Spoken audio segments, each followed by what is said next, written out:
Good morning students.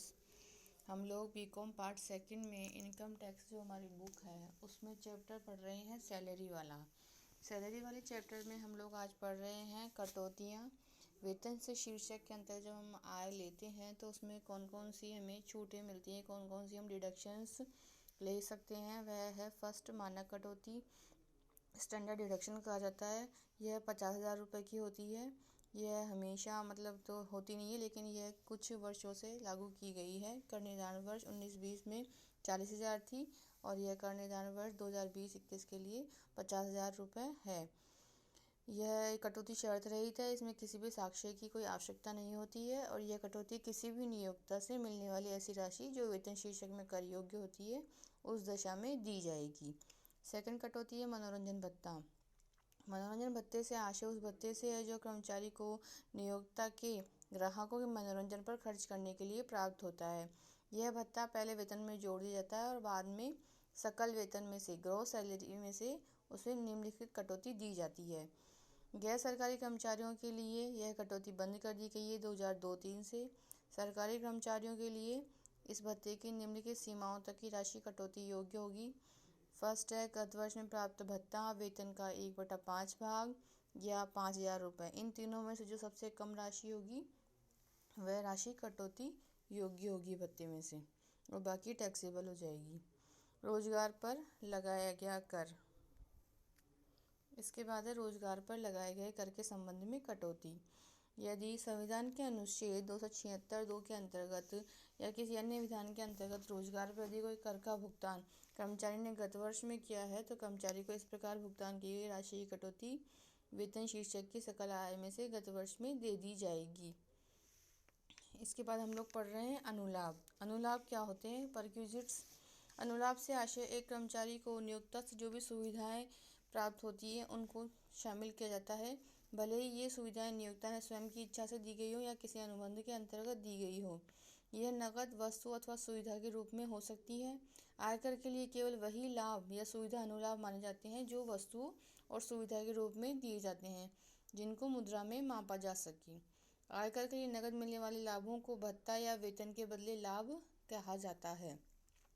अनुलाभों को 3 भागों में बांटा गया है। फर्स्ट है सभी कर्मचारियों के लिए कर मुक्त कर योग्य अनुलाभ। इसमें इस प्रकार है, नियोक्ता द्वारा कर्मचारी को मुफ्त रहने के लिए मकान दिया गया है, उसका मूल्य। नियोक्ता द्वारा कर्मचारी को रियायती दर पर रहने का मकान दिया गया है, उसका मूल्य। नियोक्ता द्वारा कर्मचारियों के कोई भी दायित्व है, कर्मचारी का दायित्व जो भी अगर कोई नियोक्ता उठाता है तो उसका यदि भुगतान नियोक्ता ने किया है तो वह भी कर योग्य ही होगा। नियोक्ता द्वारा कर्मचारी के जीवन बीमा प्रीमियम का यदि भुगतान किया जाता है तो वह भी कर योग्य होगा।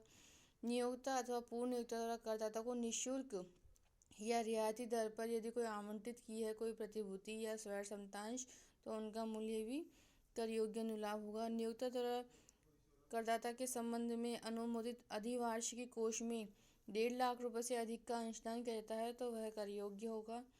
निर्धारित अन्य लाभ व सुविधाओं का मूल्य ऐसी सुविधाएं जिसमें निम्नलिखित हैं। बिना ब्याज के अथवा रियायती दर पर ऋण की सुविधा अगर दी गई है तो वह भी कर योग्य होगी।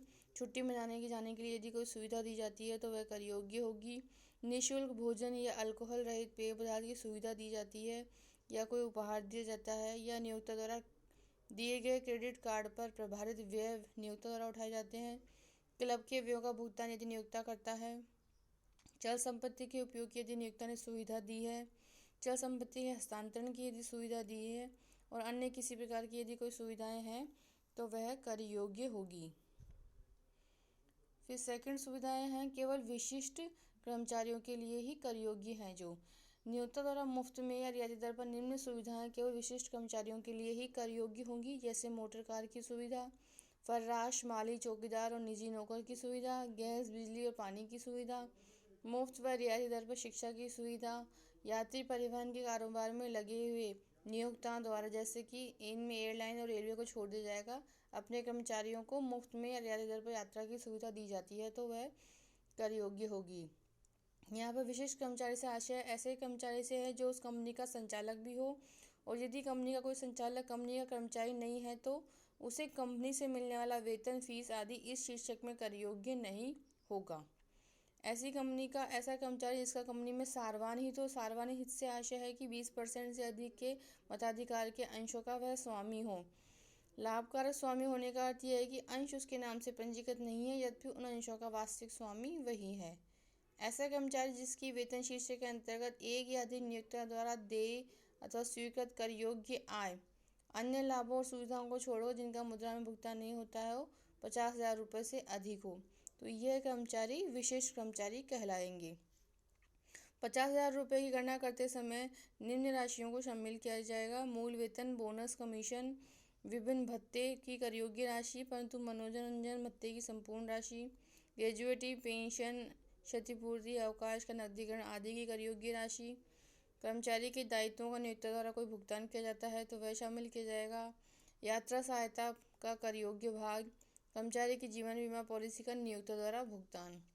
उपरोक्त राशियों के अलावा मानक कटौती, मनोरंजन भत्ते संबंधी कटौती और नियोजन कर की कटौती योग्य राशियाँ घटा दी जाएंगी। शेष राशि 50,000 रुपये से अधिक हो तो कर्मचारी विशेष श्रेणी का कर्मचारी में आएगा, अन्यथा नहीं आएगा। महत्वपूर्ण स्पष्टीकरण इस प्रकार है कि परिवार के सदस्यों में निम्न को ही शामिल किया जाता है: कर्मचारी का जीवन साथी, बच्चे और उसके जीवन साथी, माता पिता, नौकर और आश्रित। इसके बाद हम लोग देखते हैं करमुक्त अनुलाभ कौन कौन से हैं। करमुक्त अनुलाभ इस प्रकार है हमारे पास: निम्न दशाओं में रहने के मकान की सुविधा।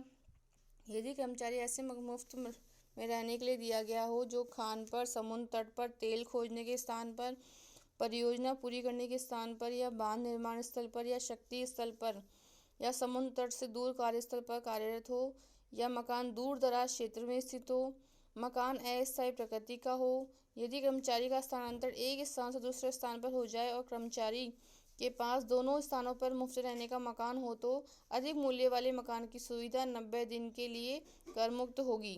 कर्मचारी का स्थानांतरण एक स्थान से दूसरे स्थान होने की दशा में किसी होटल में अधिकतम 15 दिन के लिए दी गई रहने की मुफ्त सुविधा। न्यायाधीशों को आवास की सुविधा। उच्च न्यायालय और सर्वोच्च न्यायालय के न्यायाधीशों को रहने के लिए मकान दिया जाता है तो वह सुविधा भी कर मुक्त होती है। संसद के अधिकारियों को मुफ्त आवास की सुविधा कर मुक्त होगी। सेकंड पॉइंट है बिना ब्याज या रियायती ब्याज दर पर ऋण की सुविधा। यदि मूल ऋण या ऋणों की राशि 20,000 रुपये से अधिक नहीं है और यदि ऋण ऐसी बीमारी के इलाज के लिए दिया गया है जिसका कि उल्लेख आयकर अधिनियम 3A में किया गया है तो इस प्रकार वह भी कर मुक्त होगा। थर्ड है नियोक्ता द्वारा संचालित शिक्षण संस्था में कर्मचारी के बच्चों को निःशुल्क शिक्षा की सुविधा। यदि ऐसी सुविधा दी जाती है तो प्रति बच्चा 1,000 रुपये प्रति माह से अधिक नहीं है तो वह कर मुक्त होगी। कंप्यूटर या लैपटॉप की सुविधा दी गई है तो वह भी कर योग्य कर मुक्त अनुलाभ होगा। यदि यात्रा व्यय में सहायता दी गई है तो वह भी कर मुक्त होगा। विदेश में दी गई सुविधा। यदि भारत सरकार द्वारा ऐसे कर्मचारी जो भारत का नागरिक है विदेश में सेवा करने के लिए विदेश में दी गई सुविधा बशर्ते यह सुविधा भारत में नहीं दी जाती हो। इसके बाद है गैर मौद्रिक अनुलाभों पर नियोक्ता द्वारा कोई यदि कर दिया गया है तो वह भी कर मुक्त होगा। घर से कार्यालय और कार्यालय से घर आने के लिए वाहन की सुविधा दी जाती है तो वह भी कर मुक्त होगी। रिफ्रेशर और प्रशिक्षण कोर्स कराने के लिए यदि कोई व्यय किया जाता है तो वह कर मुक्त होगा। कार्यालय के कार्य करने के लिए आवश्यक पत्रिकाएं, जर्नल आदि की सुविधा दी जाती है तो वह कर मुक्त होगी। चिकित्सा सुविधाएं भी एक सीमा तक कर मुक्त होंगी। कर्मचारियों की सामूहिक बीमा योजना में नियोक्ता का अंशदान कर्मचारी के लिए कर मुक्त होगा। नियोक्ता द्वारा कर्मचारी के संबंध में ली गई दुर्घटना बीमा पॉलिसी के प्रीमियम का नियोक्ता द्वारा यदि भुगतान किया जाता है तो वह भी कर मुक्त अनुलाभ होगा। इसके बाद है टेलीफोन, मोबाइल की सुविधा, सामूहिक मनोरंजन की सुविधा और कर्मचारी को स्वयं को या उसके बच्चों की शिक्षा के व्यय के लिए गई छात्रवृत्ति धारा 16 के तहत कर मुक्त होगी। Thanks student.